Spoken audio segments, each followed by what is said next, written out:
Bonsoir frères et sœurs dans le Seigneur. Nous bénissons notre Dieu pour son amour et pour sa grâce qu'il nous accorde ce soir afin de pouvoir nous présenter devant sa face. Et je bénis Dieu pour cette étude biblique. Notre Dieu est bon, notre Dieu est merveilleux, il est puissant, il est grand, il fait des grandes choses et nous voulons lui dire un grand merci pour son amour et pour sa fidélité. C'est Dieu important pour nous, c'est Dieu grand et tout-puissant. Eh bien, nous aimerions lui dire merci et lui rendre grâce pour son amour et pour sa fidélité. C'est un Dieu incroyable et personne ne peut le comprendre et personne ne peut les sonder. Et si ce n'est que l'Esprit qui sonde la pensée de notre Dieu. Et ce grand Dieu a permis à ce que nous puissions nous retrouver ce soir au travers de ces moyens pour que nous puissions, eh bien, partager ces moments ensemble. C'est pourquoi je bénis Dieu et je bénis son esprit pour nous avoir accordé cette opportunité de pouvoir écouter sa parole ensemble. Et je nous invite, de là où vous êtes, à prendre une position. Nous allons nous plonger dans la prière pendant un moment et après nous allons partager cette pensée que le Seigneur a mis dans notre cœur. Je nous invite à prendre une position et nous allons prier. Chacun va prier pour son cœur. Tu vas demander à Dieu, Seigneur, je prie pour mon cœur. Je veux que ce soir que tu me parles. Je veux que ce soir que tu puisses me parler. J'ai besoin de recevoir quelque chose de ta part. Élève ta voix, commence à parler à ton Dieu. Commence à prier le Seigneur. Éternel est notre Dieu. Nous bénissons ton nom, toi le Dieu grand et puissant. Celui qui nous aime et celui qui nous soutient. Combien ton amour est grand, combien ton amour est puissant. Nous bénissons ton nom parce que tu es celui qui fait au-delà de ce que nous pouvons imaginer. Éternel Dieu de gloire, merci pour ce que tu fais. Merci pour ton amour. Merci pour ta grandeur. Merci pour ta puissance, ô Éternel. Merci pour ton soutien, Seigneur Dieu de cieux. Oh, je loue ton Saint-Nom et j'exalte ta bonté, car tu es le seul qui mérite d'être célébré. C'est le seul qui mérite d'être exalté. C'est le seul qui mérite d'être honoré. C'est toi, notre Père. Et ce soir, Seigneur mon Dieu, nous répandons nos cœurs au-devant de toi. Nous sommes venus devant toi, Seigneur mon Roi. Non pas, Seigneur mon Dieu, pour l'éternel Dieu de gloire, que tu puisses, Seigneur Dieu de gloire, satisfaire seulement nos besoins, mais nous avons aussi besoin, Seigneur mon Dieu, d'écouter ta parole, de recevoir, Seigneur mon Dieu, les instructions venant de toi, les instructions qui nous donneront la force de marcher, Seigneur mon Dieu, dans la crainte de ton nom. C'est pourquoi, Seigneur mon Dieu, nous avons besoin d'agrandir, que notre foi puisse croître, que notre foi puisse grandir. Et ta parole nous dit, Seigneur mon Roi, que la foi vient de ce qu'on entend, et ce qu'on entend, c'est la parole de Dieu. Et ce soir, Seigneur mon Dieu, je prie pour mon cœur, je prie pour mon cœur éternel. Donne, Seigneur Dieu de gloire, faire en sorte que je puisse, Seigneur mon Dieu, recevoir, Seigneur mon Dieu, de toi, une parole qui me donnera la force, une parole qui relèvera ma tête, une parole qui me donnera la joie, une parole qui, Seigneur mon Dieu, oh, fortifiera encore ma confiance en toi. C'est pourquoi, éternel Dieu, je prie, Seigneur mon roi, pour mon cœur, je prie, Seigneur mon roi, pour mon frère, je prie pour ma soeur, je prie, Seigneur Dieu de gloire, que toi seul tu manifestes ta grâce et ta bonté, Seigneur mon Dieu, car nous avons besoin de toi. Nous avons besoin de toi. Nous avons besoin d'entendre. Nous avons besoin d'écouter. Nous avons besoin de recevoir. Père, ce que tu as prévu pour nous ce soir. Oh éternel Dieu de gloire, merci Seigneur mon Dieu, parce que c'est toi seul qui nous donnera, Seigneur mon Dieu, ce dont nous avons besoin, cette soif que nous avons, Seigneur mon Dieu. Cela ne peut être, Seigneur mon Dieu, satisfait que par toi et par ta parole. C'est pourquoi, Seigneur mon Dieu, je prie, Père, que tu nous parles ce soir, que ce soir que tu nous parles, que ce soir que tu nous donne, Seigneur mon Dieu, oh, ce que nous avons besoin. Nos âmes ont besoin de toi. Nos cœurs ont besoin de toi. Notre esprit a besoin de toi. C'est pourquoi, Seigneur mon Dieu, nous avons besoin de ta parole. Nous avons besoin, Seigneur mon Dieu, de cette parole qui nous fortifiera, de cette parole qui nous relèvera, de cette parole qui nous donnera, Seigneur mon Dieu, tout ce dont nous avons besoin pour que nous puissions vivre, Seigneur Dieu de gloire, une vie chrétienne, Seigneur mon Dieu, épanouie. C'est pourquoi je prie, Seigneur mon Dieu, manifeste ta grâce, manifeste ta grandeur, parce que tu es le seul Dieu capable, celui qui peut nous soutenir, celui qui peut nous toucher, celui qui peut nous transformer. Par ta parole, c'est toi. C'est pourquoi, Père, manifeste ta grandeur, manifeste ta grandeur, manifeste ta grandeur, manifeste ta grandeur, parce que nous avons besoin de t'entendre, nous avons besoin de t'écouter, nous avons besoin de recevoir. C'est pourquoi, Père, oh Seigneur Dieu, prépare nos cœurs, prépare nos cœurs, prépare nos cœurs, Père. Prépare nos cœurs, car nous avons besoin de toi. Prépare nos cœurs, car nous avons besoin de recevoir. Prépare nos cœurs, car nous avons besoin, Seigneur mon Dieu, que tu nous instruises, Seigneur mon roi. C'est pourquoi, Seigneur mon Dieu, j'ai prié pour mon frère, j'ai prié pour ma soeur, j'ai prié, Seigneur mon Dieu, que ta grâce se manifeste. Oh Père, merci parce que tu le feras. Merci parce que tu le feras. Merci, Seigneur mon Dieu, parce que tu le feras. Oh, ce soir, Saint-Esprit, nous disposons nos cœurs à toi. Nous te prions, Saint-Esprit, parle-nous ce soir, parle-nous, parce que nous avons faim et soif de t'entendre.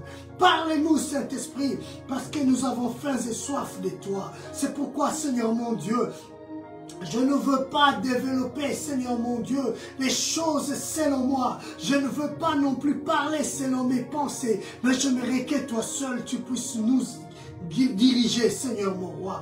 Voilà pourquoi, Père, j'aimerais être le premier à recevoir, Seigneur mon Dieu. Tout comme mon frère et ma soeur, Père, nous aimerions bénéficier, Seigneur mon roi, de ce que toi, tu as à nous communiquer. Voilà pourquoi, Seigneur mon Dieu, nous te supplions, Seigneur mon roi, que toi seul, tu manifestes ta grâce et ta grandeur. Nous avons besoin de t'écouter. Nous avons besoin de toi, Père. Soutiens-nous par ta parole puissante. Soutiens-nous par ta parole vivante.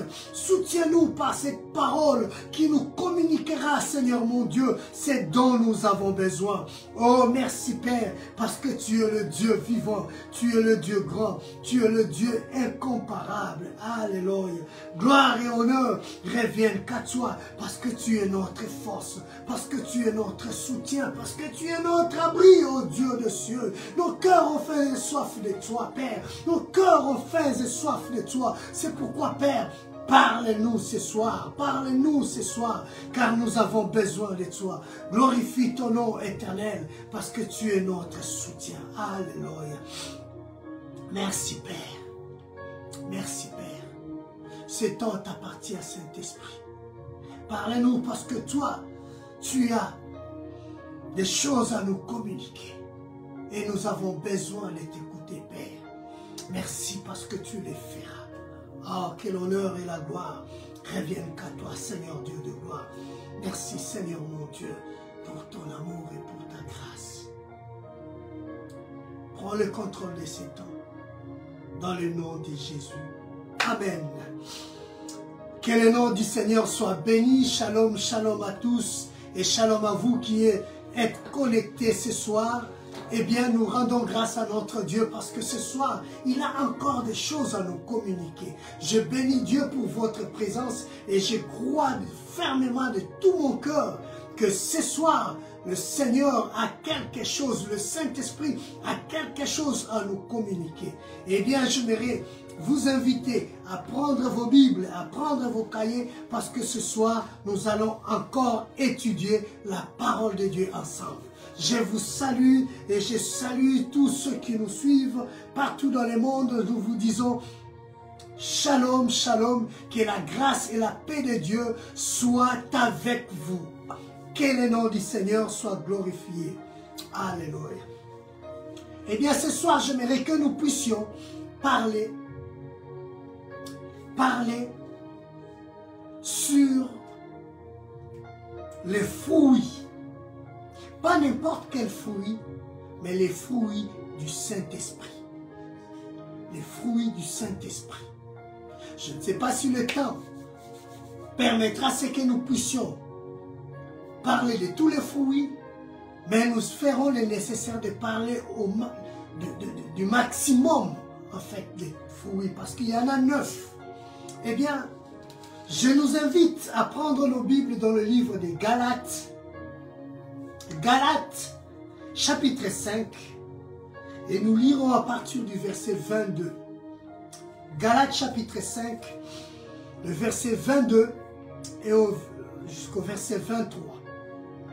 La Bible nous dit ceci.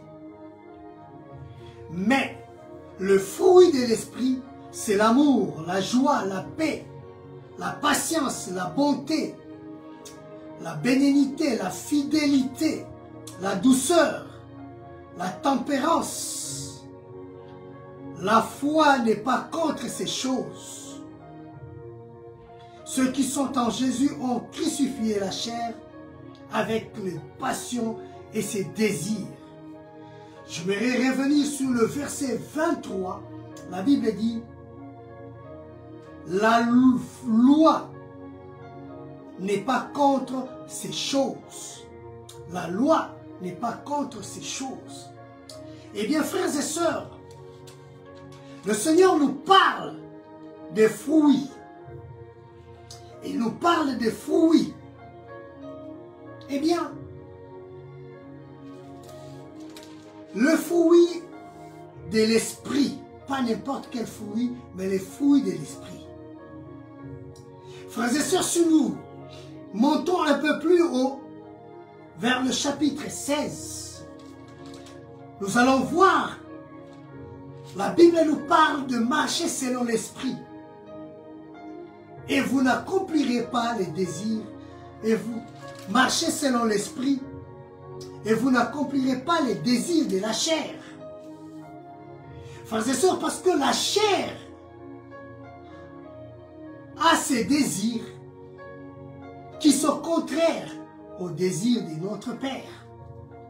Eh bien, quand nous lisons ce chapitre 5 du livre de Galates, nous allons, frères et sœurs, constater que la Bible nous offre un contraste entre partir du verset 16, le verset 16, et vous descendez et vous prenez le verset 22 à 23, c'est comme s'il y a un contraste en fait. Il y a un contraste entre dans la vie d'un croyant. Eh bien, la Bible nous parle des œuvres de la chair. Il a commencé par les œuvres de la chair. Mais avant cela, il nous demande à nous, chrétiens que nous sommes, de marcher selon l'esprit pour que nous ne puissions pas accomplir les œuvres de la chair. Les œuvres de la chair. Parce que les œuvres de la chair, eh bien, sont contraires aux choses de l'esprit. Et ceux qui pratiquent les œuvres de la chair, eh bien, se dressent de fois en inimitié avec Dieu. Et la Bible liste toutes ces œuvres de la chair.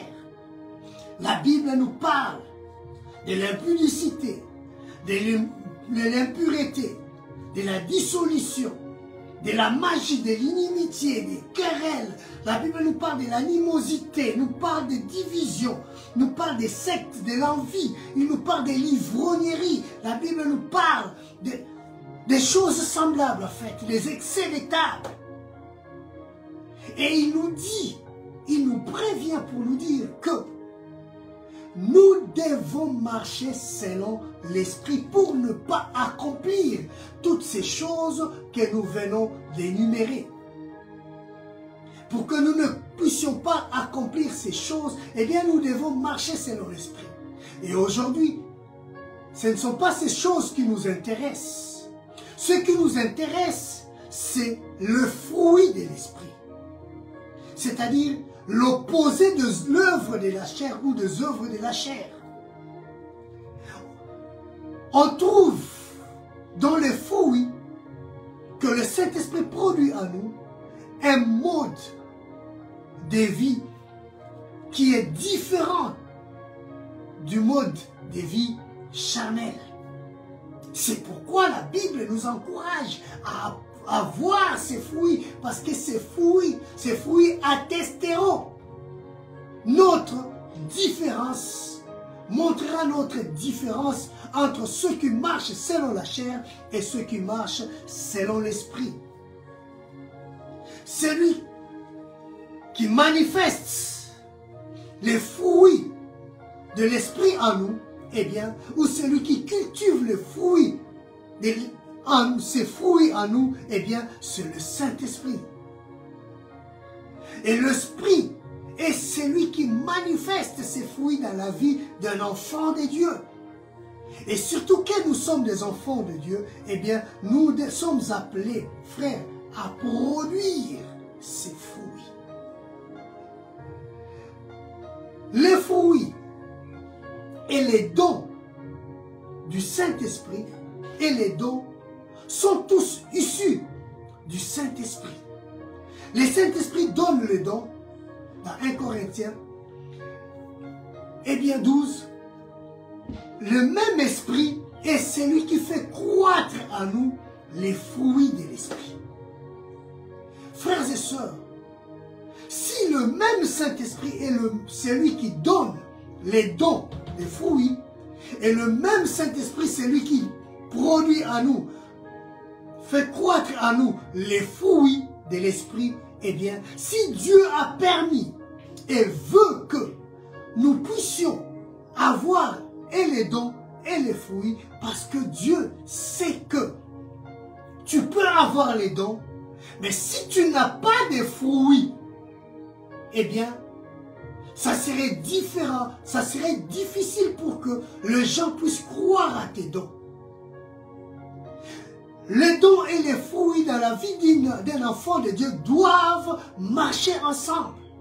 Doivent marcher ensemble. C'est pourquoi Dieu veut que son peuple exerce et les dons, le don, et il veut aussi que nous puissions produire de l'autre côté le fruit. Donc, quand j'exerce les dons, je dois aussi produire les fruits qui fait croître le Saint-Esprit dans ma vie.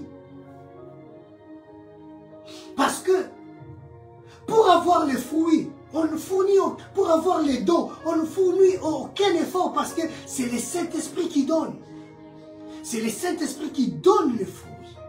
Mais, qui donne les dons, pardon. Mais les fruits en nous, eh bien, frères et sœurs, c'est le Saint-Esprit qui le fait croître aussi, mais nous devons aussi le cultiver, frères et sœurs. Les fruits, il faut les cultiver.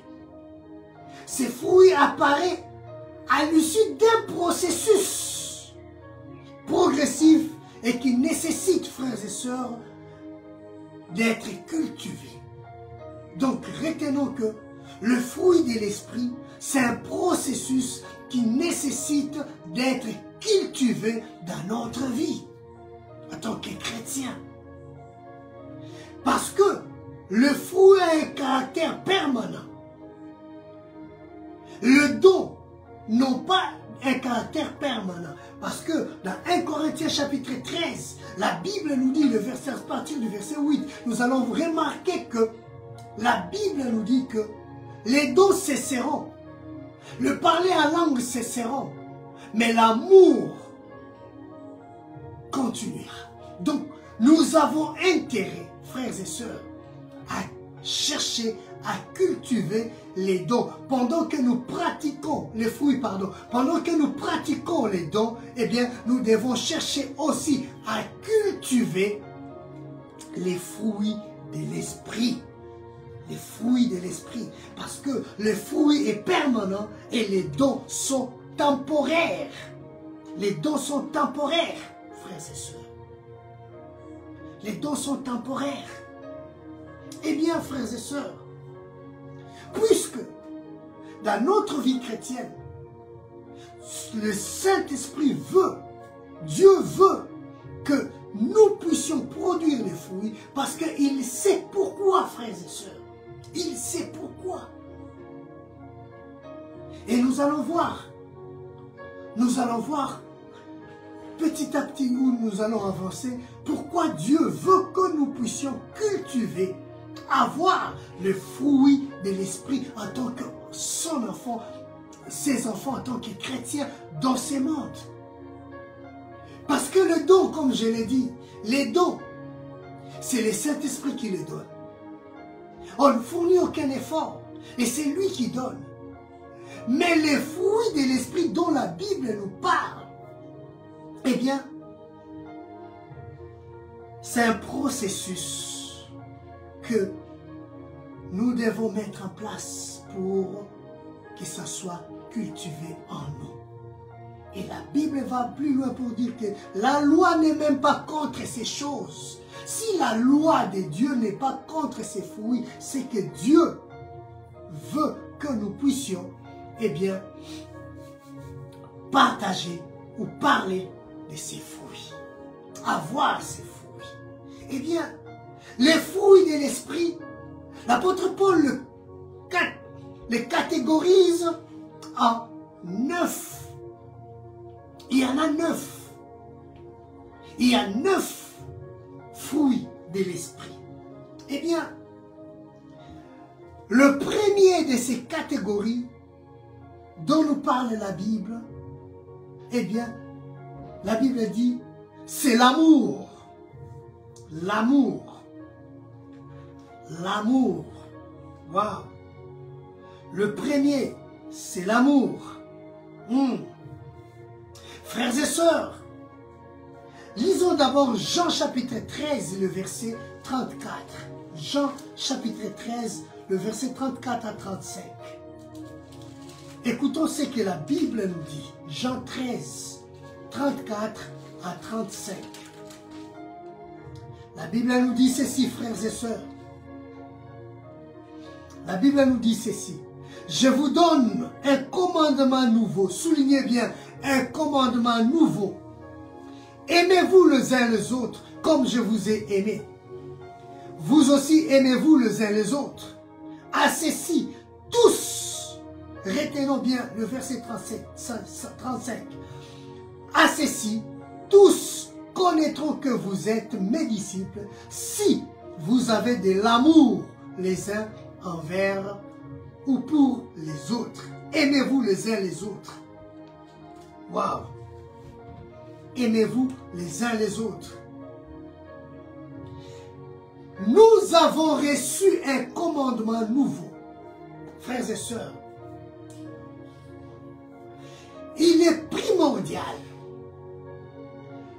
dans notre foi chrétienne que nous puissions pratiquer de l'amour. Que nous puissions avoir de l'amour.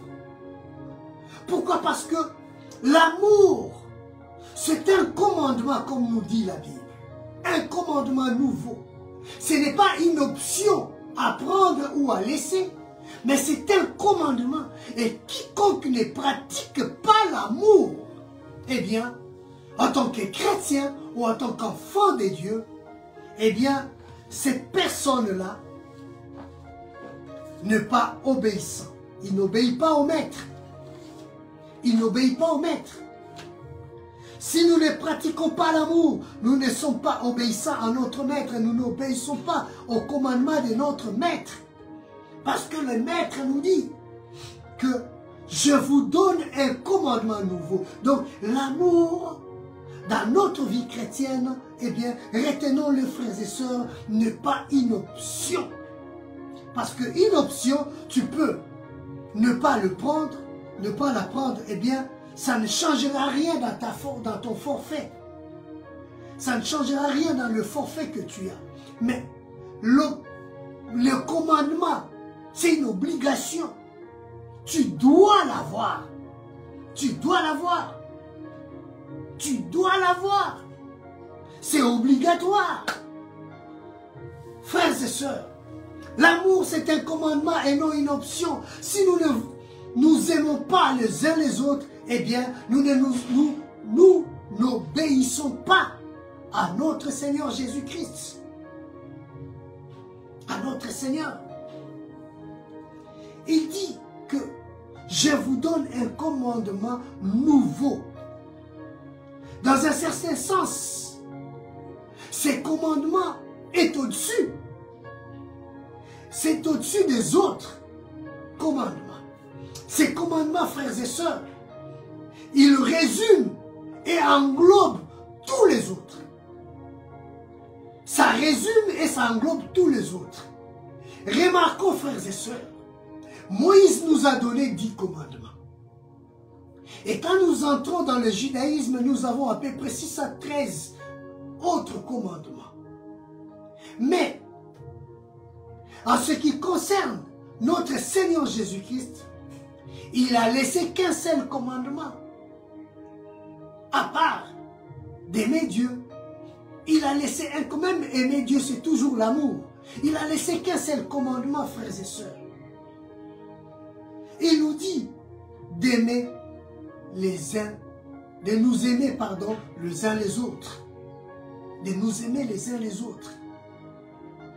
Et Galates chapitre 5, le verset 6, la Bible, l'apôtre Paul nous dit ceci. Galates 5, le verset 6. L'apôtre Paul nous dit ceci. Je lis la version Semeur. Car pour ceux qui sont unis à Jésus-Christ, ce qui importe, ce n'est pas d'être circoncis ou incirconcis, c'est d'avoir la foi, une foi qui agit par l'amour. Par l'amour. Une foi, Galates 6, le verset 5, le verset 6, d'avoir, ce n'est pas, l'apôtre Paul dit ceci, que pour ceux qui sont unis à Jésus-Christ, ce qui importe, ce n'est pas d'être circoncis ou pas.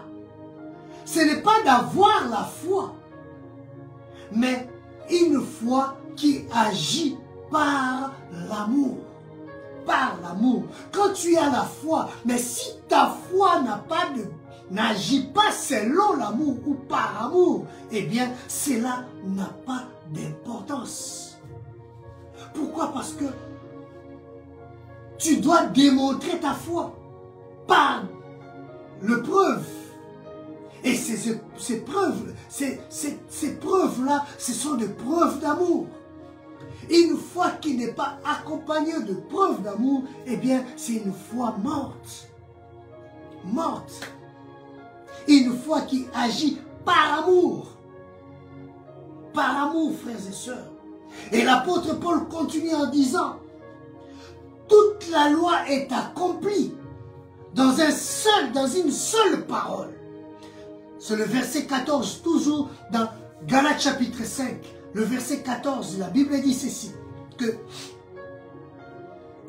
car la loi se trouve accomplie tout entière par l'obéissance à cette seule parole. Donc, l'apôtre Paul dit ceci, la loi est accomplie dans une seule parole. Toute la loi est accomplie dans une seule parole. Et quelle est cette parole? Eh bien, la parole dit ceci, aimez-vous. Aimez-vous les uns les autres. Aimez-vous les uns les autres. Aimez-vous les uns les autres. Tu aimeras ton prochain comme toi-même. Tu aimeras ton prochain comme toi-même. Frères et sœurs, l'apôtre Paul rajoute en disant que il a parlé premièrement de la foi. Il dit, la foi, oui, mais la foi sans les œuvres, c'est une foi morte. La foi sans l'amour, la foi qui ne se pratique pas par amour, qui n'agit pas par amour, c'est une foi morte. Et il rajoute, frères et sœurs, en disant dans 14 que toute la loi est accomplie en une seule parole, qui est tu aimeras ton prochain comme toi-même. Comme toi-même. Frères et sœurs, j'aimerais dire à nous, chrétiens, et à ceux qui sont ouvrier dans le Seigneur, eh bien,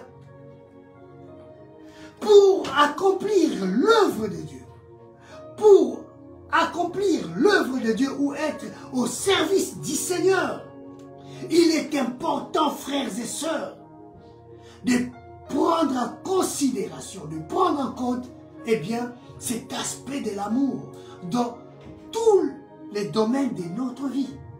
L'aspect de l'amour. Surtout dans le domaine, l'aspect de l'amour dans tous les domaines de notre vie chrétienne, frères et sœurs. Parce que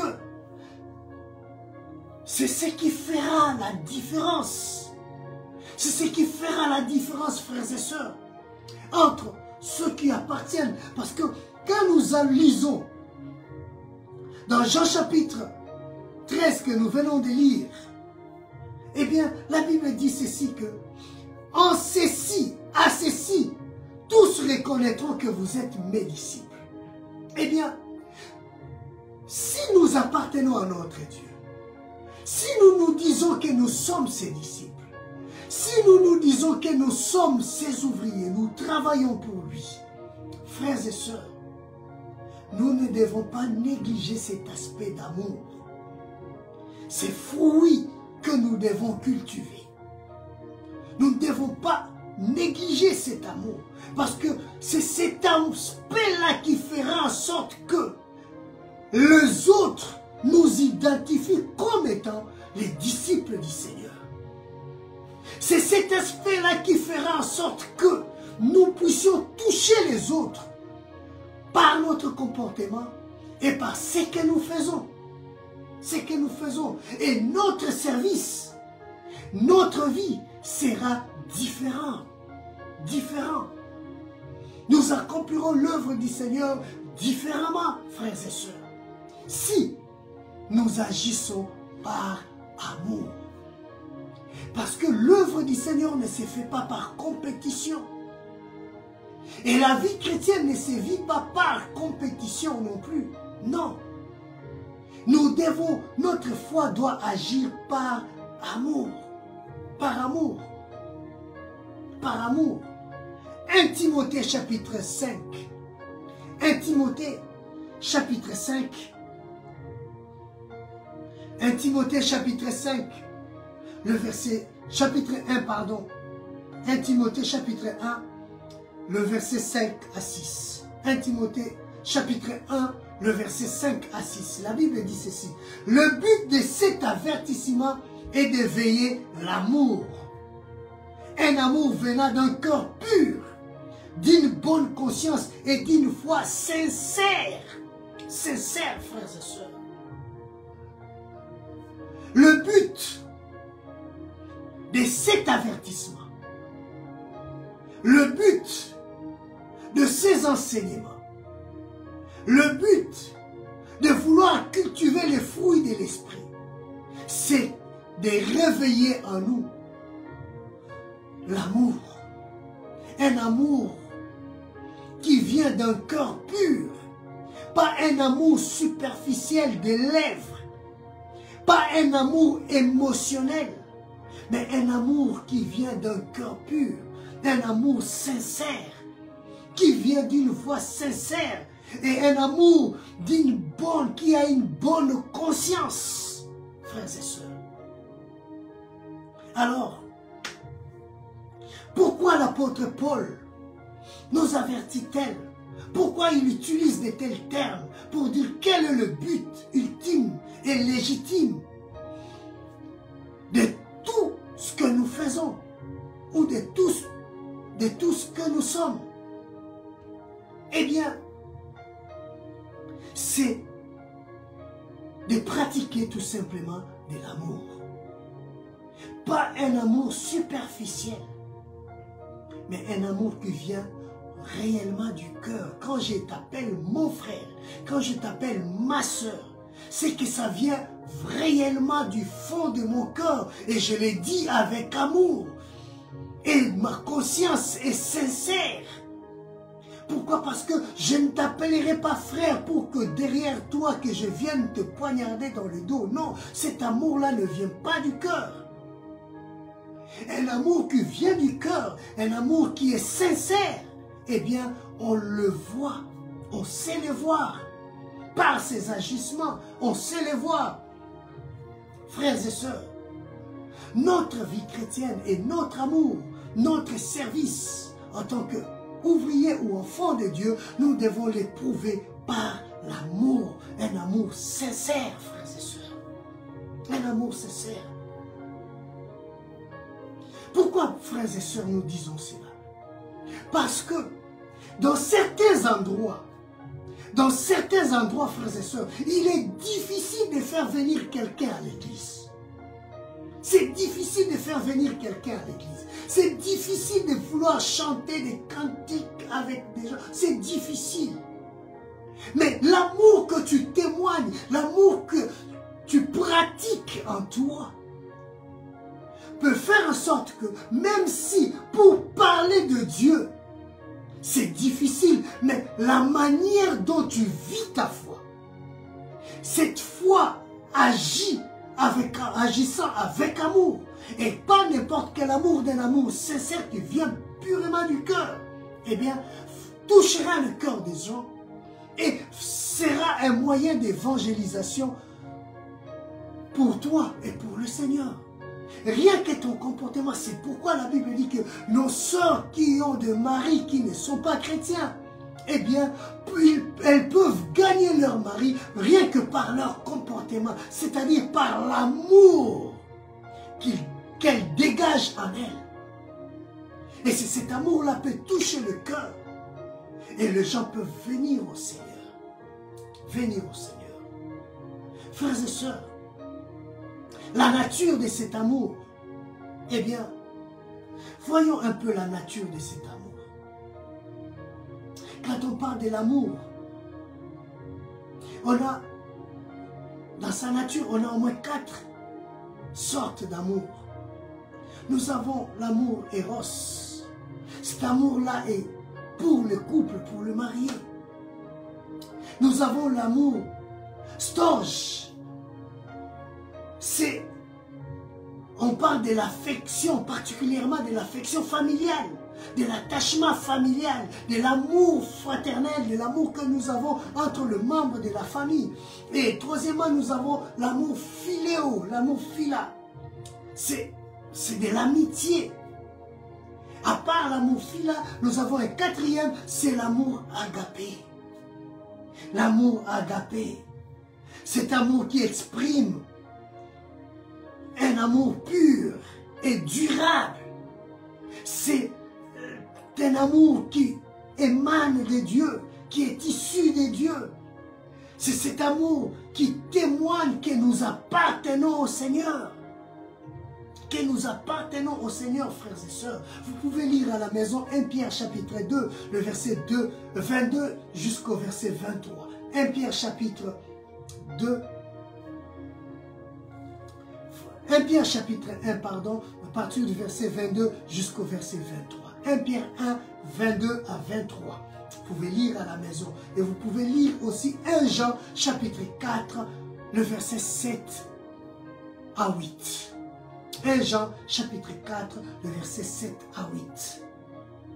Eh bien, frères et sœurs, puisque nous avons dit que les fruits de l'esprit, eh bien, sont issus d'un processus de progression qui doit être cultivé. Alors, comment devons-nous cultiver l'amour? Comment devons-nous cultiver ces fruits qui est l'amour? Ce qui est un peu, quand tu regardes la Bible, au verset 16 de Galates, notre verset de base, eh bien, vous allez remarquer que quand on parle au chapitre 16, quand on parle au chapitre 5 de Galates, le verset 19, quand l'apôtre Paul parle des œuvres de la chair, il met ça au pluriel, il dit les œuvres de la chair. Mais quand il s'agit de parler des fruits de l'esprit, il met ça au singulier. Le fruit de l'esprit.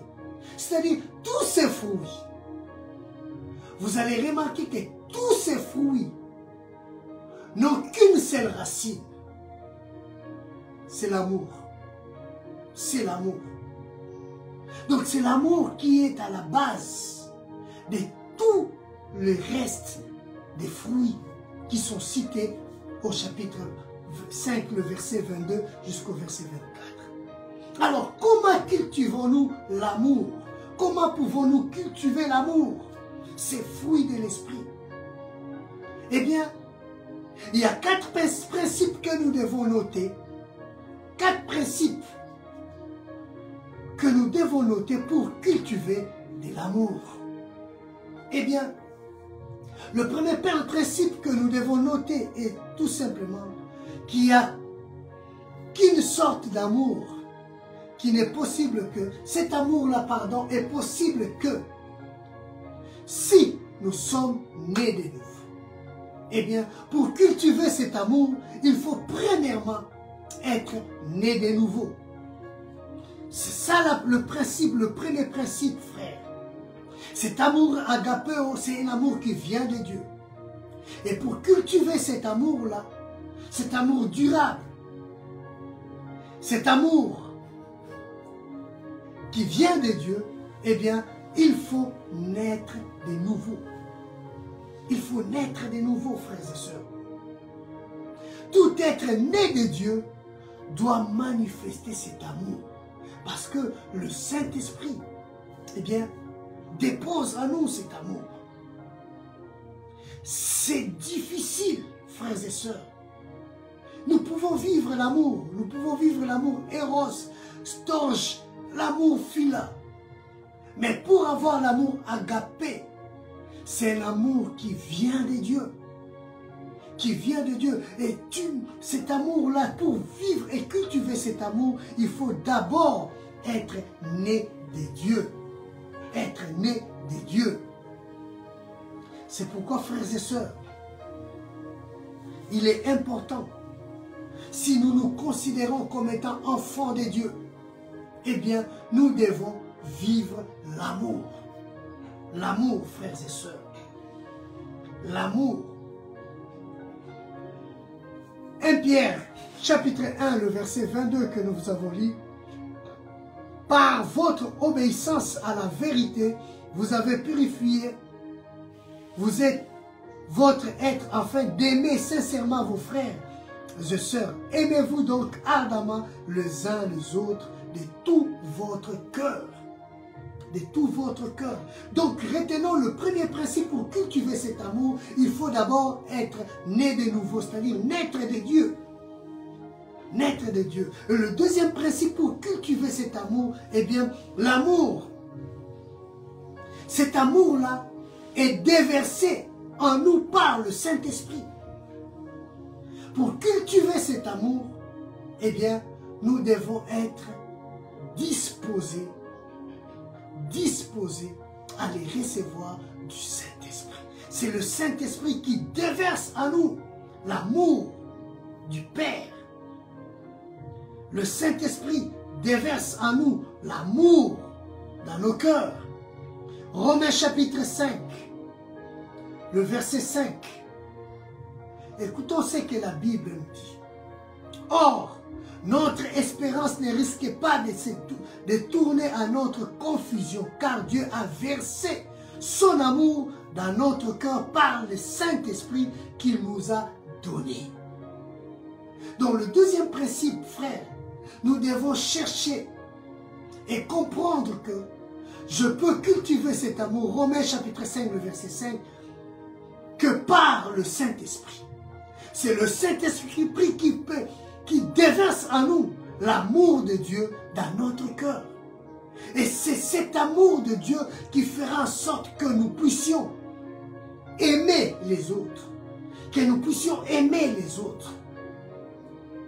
Frères et sœurs, lorsque nous sommes nés de nouveau, notre cœur est disposé à recevoir l'amour de Dieu déversé par le Saint-Esprit à nous, afin qu'en retour, que nous soyons capables d'aimer aussi les autres. C'est ce qui fait, frères et sœurs, que tu vas te rendre compte que non, il y a une personne que autrefois tu détestais.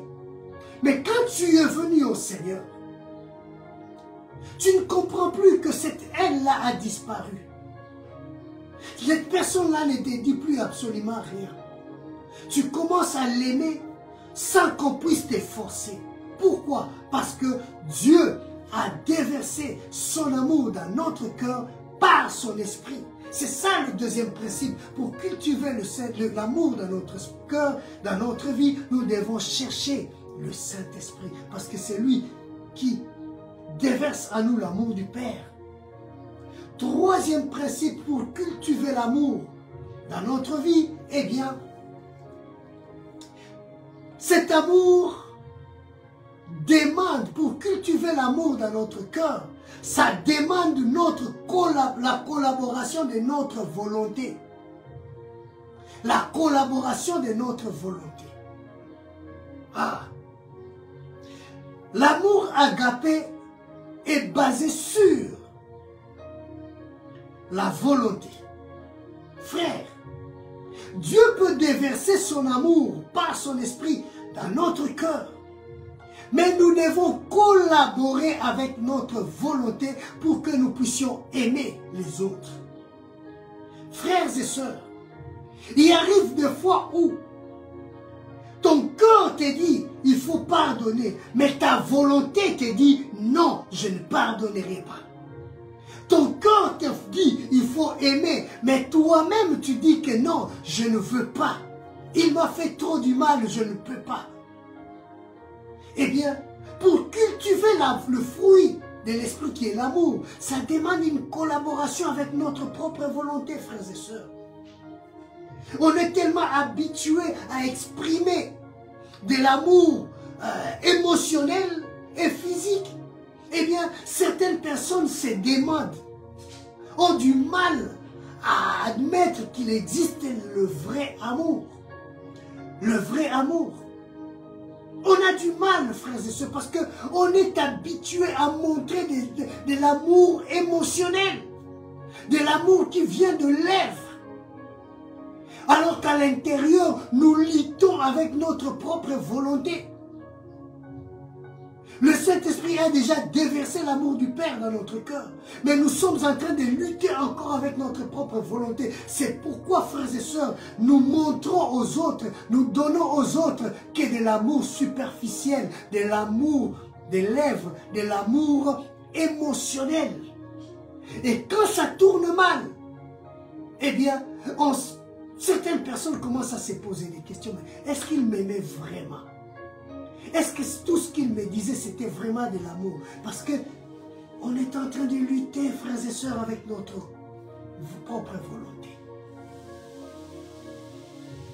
Quatrièmement, pour cultiver l'amour dans notre cœur, eh bien, cet amour que nous cherchons, nous avons, que le Saint-Esprit a déversé dans notre cœur, eh bien, nous devons la pratiquer, c'est-à-dire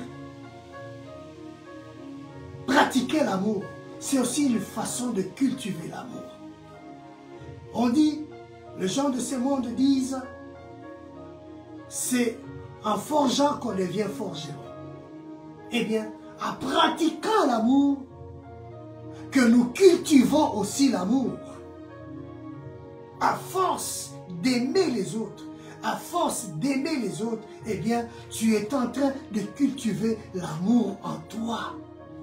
Tu cultives l'amour en toi, frères et sœurs. C'est pourquoi j'aimerais dire à quelqu'un ce soir, à nous tous ce soir, eh bien, nous avons intérêt, frères et sœurs, à pratiquer l'amour.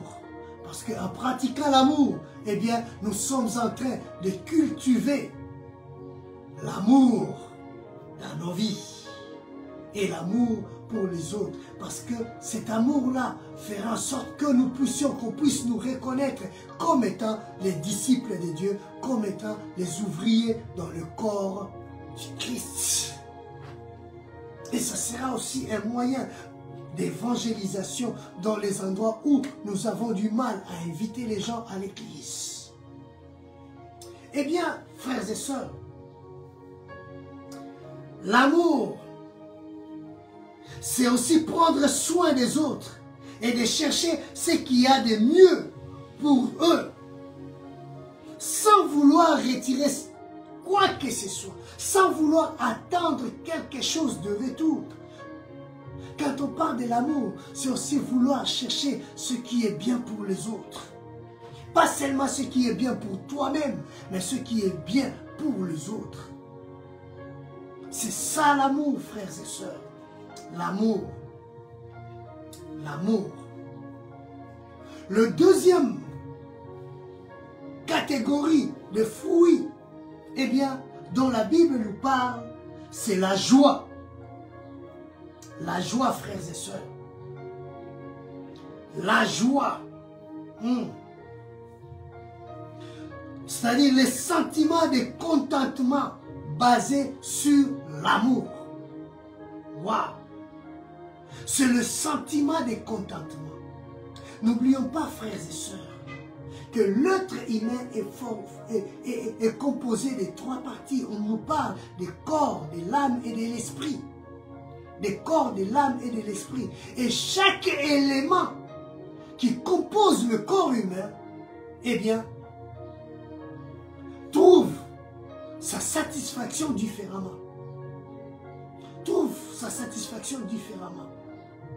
Pour le corps, eh bien, pour que le corps puisse trouver sa satisfaction, on nous parle des plaisirs. Il faut que le corps puisse trouver son plaisir. Si le corps se retrouve dans son plaisir, eh bien, le corps trouvera sa satisfaction. C'est pourquoi la Bible nous tire les oreilles en ce qui concerne les plaisirs de la chair. Et pour l'âme, eh bien, quand il y a le bonheur, l'âme est contente. Elle est contente. Et pour l'esprit, c'est la joie. La joie. Frère, il est important, frère, de faire la différence entre la joie et le bonheur. Des fois, on mélange ensemble. Des fois, il n'y a pas de frontières. Mais quand on creuse un tout petit peu, on doit voir que non, il y a quand même une frontière entre la joie et le bonheur. Le bonheur, frères et sœurs, est lié aux circonstances. Aux circonstances. Quand on vous offre une belle voiture, ah, vous êtes content, c'est le bonheur en vous. Vous trouvez la satisfaction, le bonheur. Mais une fois que cette voiture est accidentée, vous allez voir que non, ce bonheur-là, ça change. Ça change, ça se transforme en fonction des circonstances. Mais la joie ne dépend pas des circonstances. Pourquoi? Parce que la joie vient de Dieu. La joie vient de Dieu, elle ne dépend pas des circonstances. Elle nous est communiquée par Dieu dans notre esprit. Frères et sœurs, la joie, elle dépend de quelque chose qui ne change pas. Elle dépend de quelque chose qui n'a jamais changé. Donc, ça ne dépend pas des circonstances, ça ne dépend pas des situations, ça ne dépend pas des finances. Mais ça vient de Dieu. N'avez-vous jamais vu quelqu'un qui est pauvre, mais qui est dans une joie, qui est dans une grande joie? Mais il y a une autre personne qui a tout, mais qui n'a pas la joie. Il suffit tout simplement que la bourse chute. Même s'il a quelque chose, mais son bonheur est parti, sa joie est partie. Et on ne parlera pas de joie. Ça, c'est le bonheur qui change avec les circonstances. Mais la joie ne change pas avec les circonstances. Non. Non. Parce que la source de la joie, c'est Dieu lui-même. Puisque Dieu ne change pas, eh bien, la joie n'a aucune raison non plus de changer. Ma joie ne dépend pas de mes finances. Ma joie ne dépend pas de maisons, de richesses. Mais ma joie dépend de Dieu. Dépend de Dieu, frères et sœurs. Ma joie dépend de Dieu. Parce que j'en peux tout me donner. Mais si je n'ai pas Dieu dans mon cœur, si je n'ai pas Dieu, je n'ai pas la joie. Je n'ai pas la joie. Frères et sœurs, si nous nous contentons de vivre dans les domaines du corps et de l'âme, eh bien, nous pouvons connaître les plaisirs et le bonheur, mais nous ne pouvons pas connaître la joie. Nous ne pouvons pas connaître la joie comme Dieu le veut.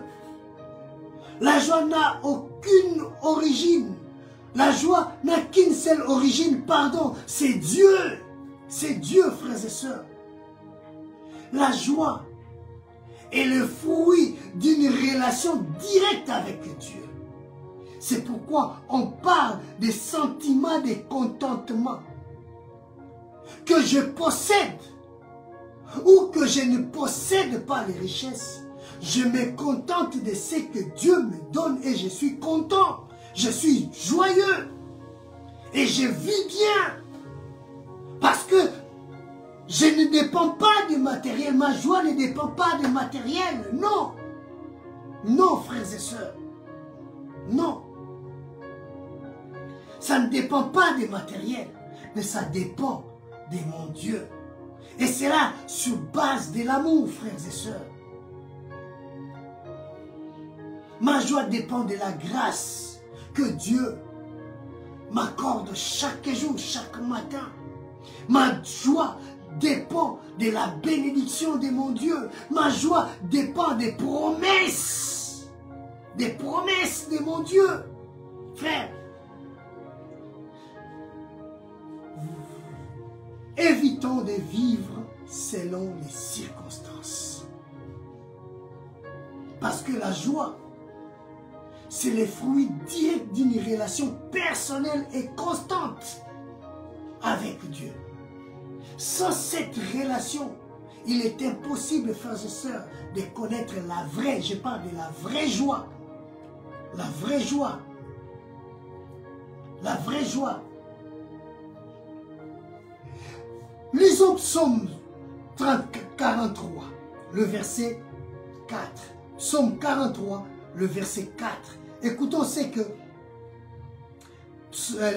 David est en train de dire. 43, le verset 4. La Bible dit: alors j'avancerai jusqu'à l'autel de Dieu, vers toi, Dieu de ma joie et de mon allégresse. Alors je te louerai en m'accompagnant de la lyre. Oh Dieu, tu es mon Dieu. Frère, en lisant ces psaumes, le contexte est que David est oppressé. Ses ennemis sont prêts à lui faire du mal. Ses ennemis lui font la pression. Les choses se passent très mal pour David. Eh bien, il prend donc une décision. Et voici cette décision qu'il prend. Il dit: alors, j'avancerai jusqu'à l'autel de Dieu, vers toi, Dieu de ma joie. Vers toi, Dieu de ma joie. Donc, David a reconnu que sa joie ne dépendait pas des circonstances, mais sa joie dépendait de Dieu, c'est-à-dire le Dieu de ma joie et de mon allégresse. Alors je te louerai. Alors je te louerai. En fait, David s'est dit en lui-même: comment sortir de toutes ces difficultés? comment dois-je faire pour sortir de toutes ces difficultés? Eh bien, la seule solution, c'est d'aller vers Dieu. D'aller vers Dieu. D'avancer vers Dieu. D'avoir une relation personnelle avec lui. Parce que c'est lui qui connaît les douleurs que je suis en train de traverser. Et il est capable de transformer ces douleurs en cri de joie. C'est pourquoi il dit, tu es ma joie. David a compris qu'en contact avec Dieu, eh bien, Dieu rétablirait sa joie qu'il avait perdue. Il établirait la joie qui lui a été enlevée par les circonstances, par ceux qui l'oppressaient. La joie de David ne se trouvait donc pas dans une situation quelconque ou dans une circonstance quelconque. Non. Il savait que ma joie se trouvait auprès du Seigneur. Ma joie était auprès du Seigneur. C'est là que je trouverai mon bonheur. C'est pourquoi, frères et sœurs, j'aimerais dire que vivons et contentons-nous de ce que Dieu nous donne. Contentons-nous de ce que Dieu nous donne. La Bible nous dit que les disciples étaient continuellement remplis de joie et de l'Esprit Saint. Frères, tant que nous sommes ou nous serons remplis du Saint-Esprit, eh bien, nous serons toujours capables d'être remplis de joie. Nous serons toujours remplis de joie. C'est pourquoi, frères et sœurs, cherchons la plénitude du Saint-Esprit. Cherchons la plénitude du Saint-Esprit. Et notre joie ne dépend pas des circonstances, mais notre joie ou notre sentiment de contentement est basé sur l'amour de notre Dieu, sur la grâce qu'il déverse à nous chaque jour, sur les promesses de Dieu et sur les bénédictions que Dieu nous donne. Pas sur les circonstances de ce monde, non. Si nous regardons aux circonstances de ce monde, nous ne serons jamais joyeux. Joyeux, parce que l'ennemi a tout mis en œuvre pour nous abattre, pour nous achever, pour foncer notre tête dans l'eau. Alors, il faut dire à l'ennemi, tu ne prendras jamais ma joie, parce que ma joie ne dépend pas des circonstances, ma joie ne dépend pas des finances, ni des problèmes que je suis en train de traverser, mais ma joie dépend de Dieu. C'est lui qui est la source de ma joie. La source de ma joie. Troisième fruit, c'est la paix. La paix.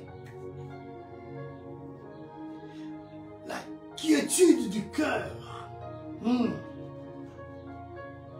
Et cela n'appartient qu'à ceux qui croient en lui, qui croient en Jésus. La quiétude du cœur et de l'esprit basée sur la prise de conscience que tout est en ordre entre moi et mon Père. Quand je prends conscience que tout est en ordre entre moi et mon Père, eh bien je peux vivre en paix. S'il revient aujourd'hui, je partirai au ciel. Voiture ou sans voiture, l'argent ou pas argent, le bien ou pas le bien. Mais si je sais que ma relation avec Dieu est bonne et que je suis en paix avec mon Dieu, eh bien, pourquoi je dois chercher encore plus? Parce que les choses de ce monde resteront sur la terre. Les choses terrestres resteront sur la terre. Frères et sœurs, la paix, je dois chercher la paix. Quand je suis en paix avec mon Dieu, eh bien, cette paix-là fera en sorte que je sois aussi en paix avec mon frère. Je ne peux pas dire que je suis en paix avec Dieu et être en guerre avec ma soeur et mon frère. Non, c'est incompatible, frères et sœurs. C'est incompatible. C'est incompatible. Je ne peux pas vivre en conflit avec mon frère et dire que je suis en paix avec Dieu. Non. À chaque fois que tu viendras devant le Seigneur pour lever tes mains, ta conscience t'accusera. Ta conscience t'accusera. C'est pourquoi le Seigneur Jésus-Christ nous dit, si tu veux offrir ton offrande à Dieu et que tu te rends compte que tu as un problème avec ton frère, eh bien, laisse d'abord ton offrande, va te réconcilier avec ton frère. Cherche d'abord la paix avec ton frère avant de pouvoir venir élever les mains et vouloir la chercher à entrer en relation, à être en paix avec Dieu. Non, notre relation avec mon frère, donc c'est vice-versa en fait. La relation que j'ai avec Dieu, la paix que j'ai en horizontal avec Dieu, eh bien, fera en sorte que je puisse avoir une paix verticale avec mon frère. Mais si ma relation avec mon frère n'est pas bonne, je ne peux pas non plus avoir une bonne relation avec mon Dieu, parce que ma conscience m'accusera. M'accusera, frères et sœurs. Lisons Hébreux chapitre 13, le verset 20. Hébreux chapitre 13, le verset 20. Écoutons ce que la Bible nous dit. Hébreux chapitre 13, le verset 20. La Bible dit ceci. Le Dieu qui donne la paix a ressuscité notre Seigneur Jésus-Christ qui est devenu le grand berger des brebis en scellant dans son sang une alliance éternelle. Le Dieu qui nous a donné la paix. Donc, la paix que nous avons avec Dieu ne vient pas de nous. Cette paix-là vient de Dieu. C'est l'initiative de Dieu lui-même. Donc, je ne peux pas dire que je cherche la paix avec Dieu. Parce que cette initiative-là ne vient pas de nous. Nous, notre initiative, l'initiative qui doit venir de nous, c'est de chercher la paix avec nos frères. Parce que la paix avec Dieu, Dieu l'a déjà. Lui-même, il nous l'a donné en ressuscitant Christ d'entre les morts. Au travers de son Fils Jésus-Christ, il a restauré la paix. Nous avons été pardonnés et nous avons été réconciliés avec le Père. Par le sacrifice de la croix, il a inauguré une nouvelle alliance. Et nous pouvons l'appeler maintenant notre Père. Mais si nous l'appelons Père, comment nous devons entretenir encore des relations conflictuelles avec celui ou celle que nous appelons frères et sœurs? Non, c'est quelque chose qui est inadmissible, frères et sœurs. Si je veux être en paix avec mon Père, je dois chercher à être en paix avec mon frère.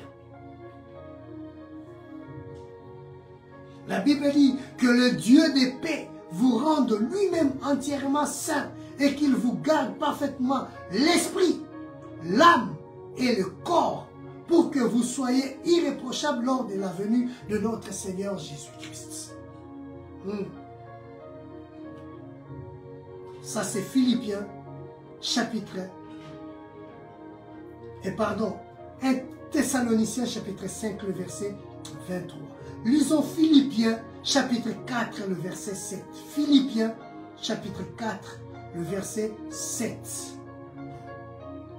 La Bible nous dit ceci. Alors la paix de Dieu qui surpasse tout ce qu'on peut concevoir gardera votre cœur et votre pensée sous la protection de Jésus. Que la paix de Dieu qui surpasse toute intelligence gardera vos cœurs.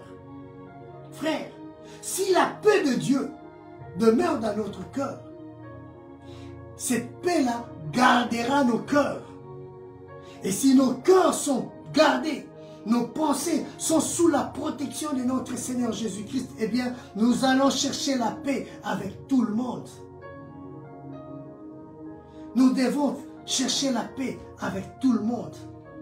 Frères et sœurs, Dieu veut que nous puissions chercher la paix avec tout le monde. Dieu veut que nous puissions vivre en paix avec tout le monde, frères et sœurs. Eh bien, cela nous aidera. Cela nous aidera, frères et sœurs, à éviter certaines choses. Hébreux chapitre 12, le verset 14 à 15. Hébreux 12, 14 à 15, la Bible nous encourage, dit ceci: recherchez la paix avec tous et la progression dans la sainteté. Recherchez la paix avec tous. Hébreux chapitre 12. Frères et sœurs, c'est nous qui devons chercher la paix. C'est nous qui devons être les partisans de la paix. Puisque nous avons connu la paix, eh bien, nous devons rechercher la paix. Nous devons rechercher la paix, frères. C'est pourquoi ne gardons pas la haine ni la rancune, car c'est leurs œuvres de la chair. C'est les œuvres de la chair. La version Semeur dit ceci: faites tous vos efforts pour être en paix avec tout le monde et cultivez la sainteté sans laquelle nul ne verra Dieu. Faites tous vos efforts. Donc la Bible nous conjure à faire tous nos efforts. Pour faire quoi? Pour cultiver la paix.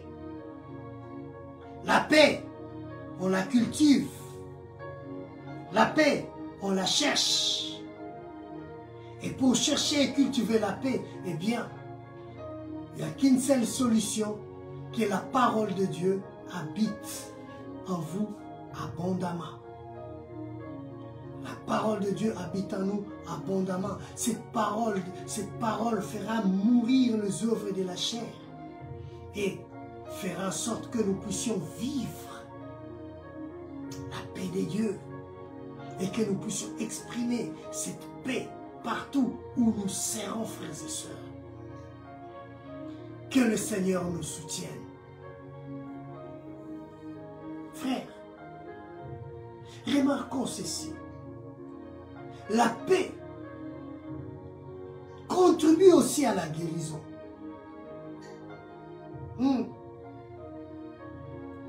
Il y a certaines maladies où nous souffrons, c'est parce que nous manquons la paix. Puisque je ne vis pas en paix avec mon frère, à chaque fois que je le vois, mon cœur bat à la chamade. Et quand je le vois, je suis mal à l'aise. Je commence à développer même des maux d'estomac. Eh bien, tu veux être guéri. Cherche la paix avec tous. Fais tous tes efforts. Faites tous vos efforts pour cultiver la paix. Eh bien, vous allez constater que non, il y aura la guérison dans votre corps intérieur. La paix mène à la guérison.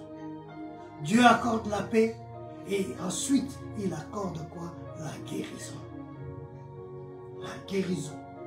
Donc, si nous voulons la paix, si nous voulons la guérison et cultivons Shalom, Shalom, que la paix de Dieu soit avec vous. Que la paix de Dieu soit avec nous.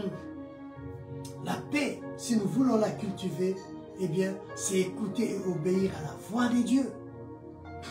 Il y en a qui il nous arrive de ne pas obéir à la voix de Dieu. Le Seigneur te dit pardonne, libère cette personne de ton cœur. Tu vivras en paix avec toi-même et en paix avec Dieu. Mais je ne veux pas écouter la voix de Dieu. Je garde toujours la rancune contre cette personne. Eh bien, comment veux-tu que je sois guéri si je continue à garder la haine dans le cœur? Comment veux-tu que le Seigneur puisse agréer ma prière alors que je continue à garder la haine dans le cœur? Frère, je veux être guéri. Je dois cultiver la paix. Je dois faire tous mes efforts pour cultiver la paix. Eh bien, quatrième fruit, la patience. La patience. Eh bien, quand on parle de la patience, on voit la persévérance. On voit la persévérance. Et quand on parle de la patience est liée à la persévérance dans les épreuves. Dans les épreuves. La Bible nous dit que nous devons être lents à la colère. Lents à la colère. Et être, frères et sœurs, riches à bonté. Riches à bonté. La patience, frères et sœurs, nous conduit à attendre et à supporter, à endurer ce qui peut nous arriver, les épreuves. Des fois, frères et sœurs, nous perdons notre patience pendant les épreuves. Je prends l'exemple des enfants d'Israël dans le désert. Manque de patience. Ils commencent à accuser Dieu, à jeter les pierres à Moïse. Et jusqu'à ce que Dieu les a exterminés. Toute cette génération qui sont sortis de l'Égypte, excepté Josué et Caleb. Frères et sœurs, la patience nous aidera à surmonter les épreuves que nous pouvons rencontrer. La patience, frère, te gardera ton cœur et conservera aussi tes relations avec les autres. C'est parce que nous n'avons pas la patience. Une fois que j'entends quelque chose, un tel a parlé de ceci sur toi, un tel a parlé ceci sur toi, eh bien, puisque je manque la patience, je manque le discernement, je réplique direct, et peut-être que c'était faux, il n'avait pas ses intentions, eh bien, ça crée des problèmes, ça allume le feu, alors que si tu avais usé tout simplement de la patience, les choses allaient être différemment. Les choses allaient être traitées différemment. Il y a des fois, nous perdons la patience sur les choses que nous pouvons supporter. C'est pourquoi, frères et sœurs, Abraham est allé jusqu'à avoir Ismaël parce qu'il a manqué de la patience. On lui a dit, attends, la promesse est là, mais nous aimerions aller plus que la promesse, manque de la patience et nous affrontons les Ismaël. Combien de frères et sœurs aujourd'hui, combien de fois dans nos propres vies, nous avons affronté des Ismaël parce que nous avons manqué de la patience. Frère, même si ça tarde, la Bible dit, attends, persévère, continue à croire. Même si c'est difficile, même si la situation est contraire aux promesses que Dieu t'a données, et tout simplement la patience, attends, parce que c'est les fruits de l'esprit, frère. Ça traîne, oui. Mais notre horloge n'est pas semblable à l'horloge de notre Dieu. Patientons. Lui qui a donné la parole, il sait quand est-ce qu'il va accomplir sa promesse. Mais des fois, nous allons plus vite que la promesse. C'est pourquoi nous sommes déçus, croyant que c'est Dieu qui nous a déçus, alors que nous sommes allés plus vite que la promesse. Frères et sœurs, la patience crée l'espoir. Et le manque de la patience crée le désespoir.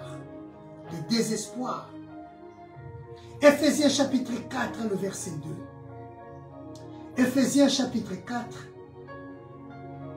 le verset 2. Écoutons ce que la Bible nous dit. Éphésiens chapitre 4, le verset 2. Soyez toujours humbles, empreints de douceur et patients. Supportez-vous les uns les autres avec amour. Supportez-vous les uns les autres avec amour.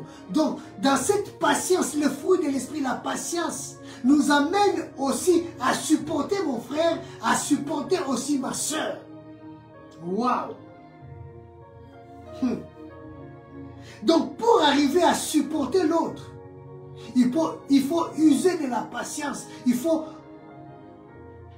mettre ou utiliser de la patience. Parce que cette personne, aujourd'hui, ce n'est pas ce que tu verras demain.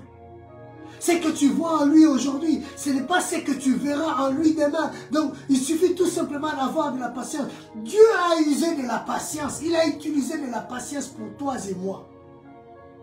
Pourquoi ne pas utiliser de la patience aussi pour l'autre? Quand son heure sera venue, quand son temps sera accompli, eh bien, il ne sera plus la même personne.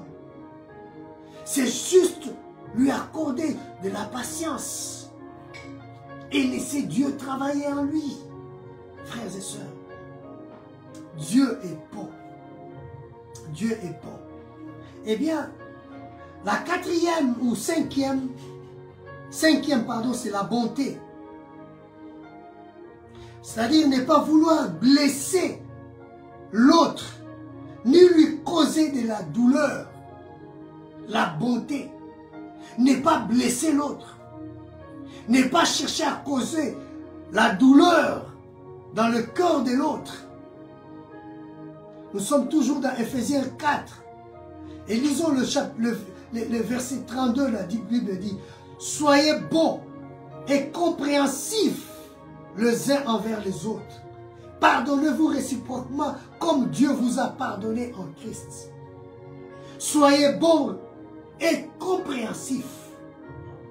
Je ne peux pas chercher à vouloir utiliser des paroles blessantes parce que l'autre m'a blessé. Je ne peux pas utiliser l'arme que l'autre a utilisée pour me frapper. Comme ça, je lui ferai encore beaucoup plus mal. Ça, ce n'est pas de la bonté, frère. Ce n'est pas ce que Dieu nous demande. Dieu demande à ce que nous soyons, cette bonté nous appelle à être compréhensifs les uns les autres.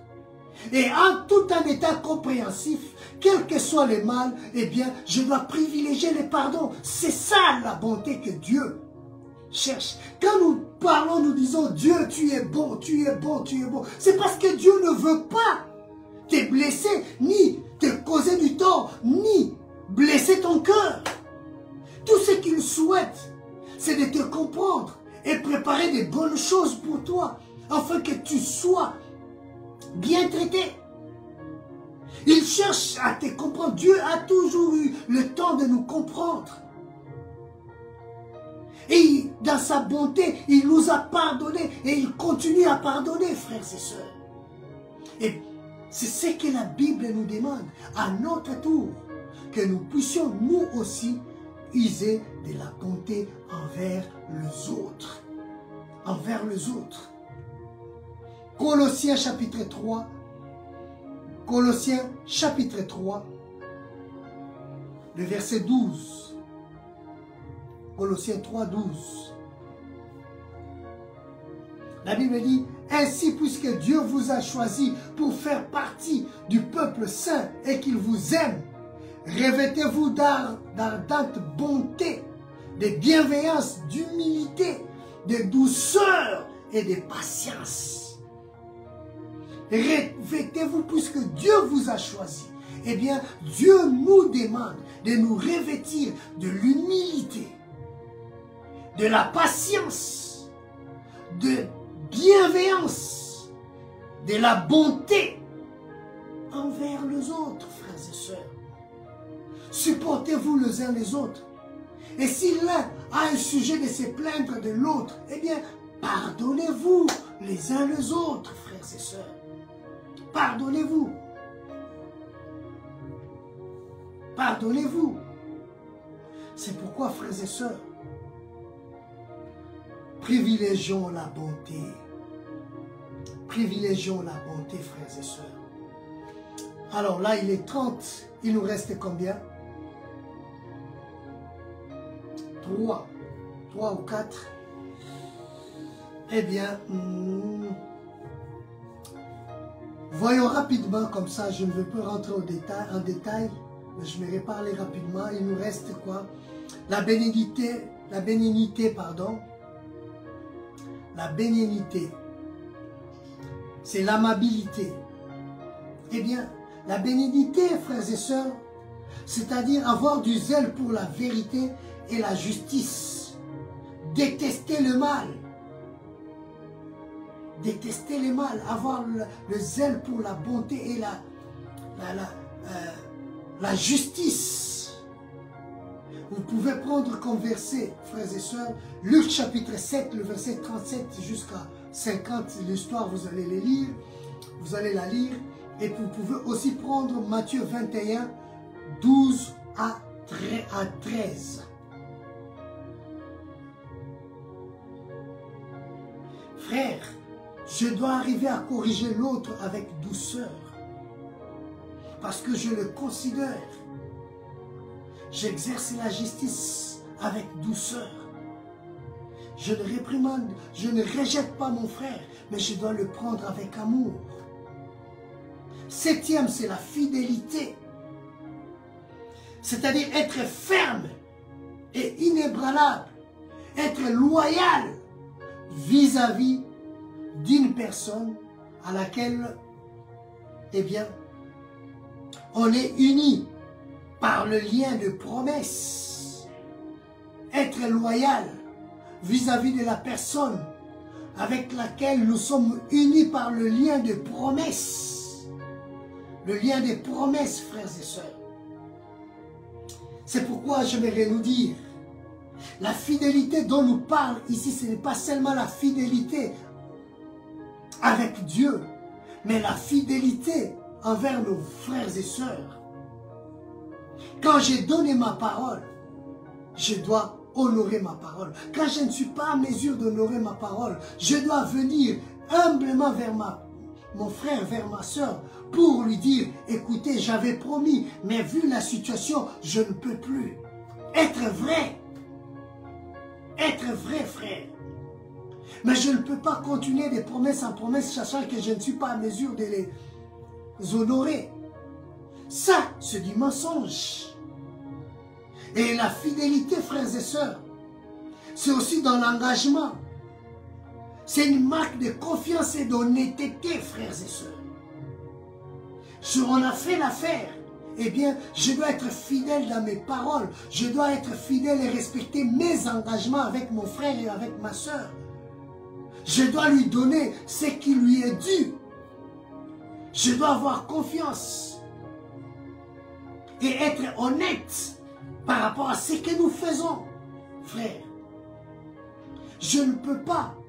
Nous avons fait l'affaire, nous avons gagné 1000 et je trouve que pour lui donner la part que je lui avais donnée, 400, je trouve ça c'est beaucoup. Bon, lui donner 400 alors qu'il n'a rien fait, c'est moi qui ai fait tout le travail. Mais tu lui as donné la parole, il a quand même participé. Donne-lui ce que tu lui avais promis.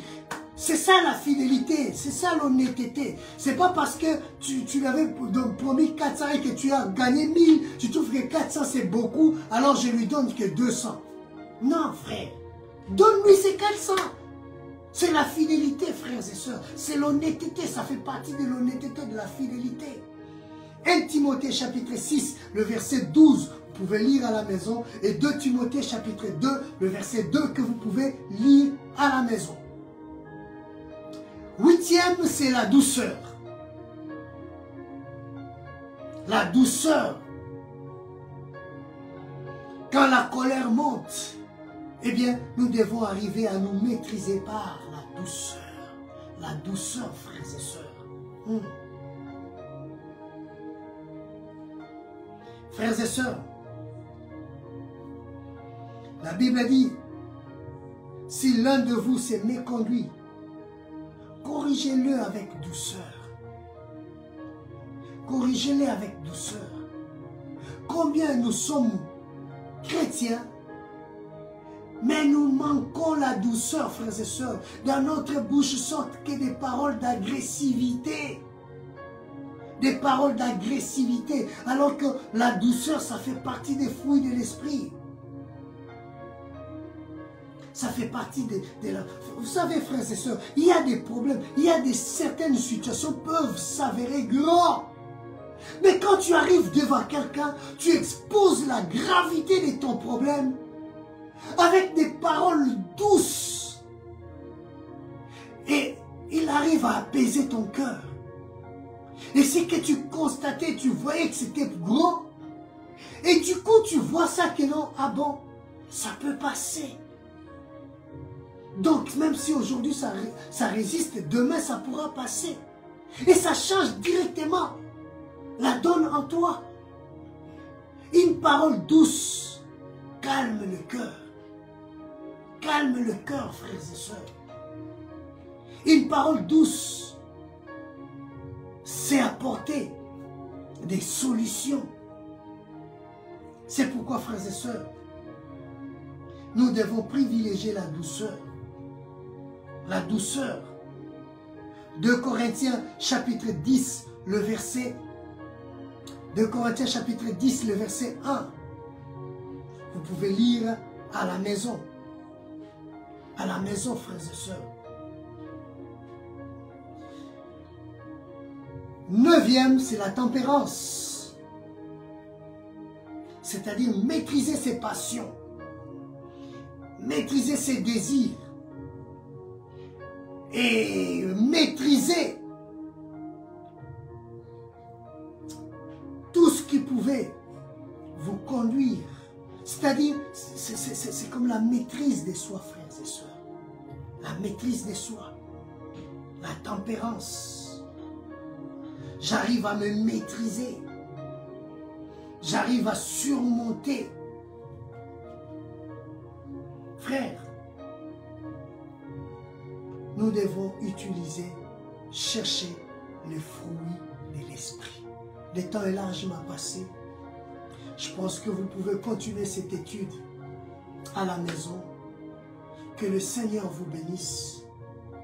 Souvenez-vous, frères et sœurs, que nous sommes appelés à cultiver les fruits de l'esprit en nous. Et pour cultiver les fruits de l'esprit, eh bien, nous devons cultiver cela par la prière, par la parole de Dieu. Et nous devons aussi y mettre la collaboration de notre volonté. Parce que s'il n'y a pas notre volonté, si nous ne mettons pas l'ingrédient de la volonté dedans, eh bien, nous ne pourrons pas arriver à cultiver ces 9 fruits de l'esprit. Et ces 9 fruits de l'esprit vont de pair avec les dons. Aujourd'hui, nous cherchons plus les dons, mais nous négligeons de cultiver le fruit de l'esprit. Or, même si je parle les langues de ces mondes, même si j'exerce tous les dons de ces mondes, si j'ai un mauvais comportement, eh bien, cela ne servira à rien. C'est pourquoi cultivons les fruits de l'esprit. Que Dieu vous bénisse et que Dieu vous garde. Nous allons prendre quelques minutes seulement dans la prière et après nous allons clôturer ces moments. Seigneur, je prie que nous puissions, Seigneur, cultiver. Aide-nous, Saint-Esprit, à cultiver les fruits de l'esprit dans notre vie. Nous en avons vraiment besoin, Père.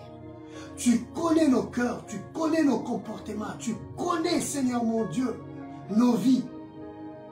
Oui, nous avons vraiment besoin de l'amour, de la joie, de la paix, de la tempérance, de la fidélité. Nous avons besoin, Seigneur mon Dieu, de fruits de l'esprit, Père, pour exercer le don que tu as mis en nous. Nous avons besoin de la bonté. Nous avons besoin de l'amour. Nous avons besoin de la patience. Soutiens-nous même dans notre relation avec toi et dans la relation avec nos frères, nos semblables. Nous avons vraiment besoin des fruits de l'Esprit, Père. Mais c'est ce qui fera en sorte que nous soyons différents et que le monde sache que nous t'appartenons, Père. Bénis mon frère et bénis ma soeur. Donne-nous, Seigneur, si tu ne revenais pas. Donne-nous, Seigneur, l'occasion de nous retrouver les dimanches. Et de même, dans notre sortie d'évangélisation. Que la gloire revienne qu'à toi, dans le nom de Jésus. Amen. Que Dieu vous bénisse. Demain, n'oublions pas, sortie d'évangélisation.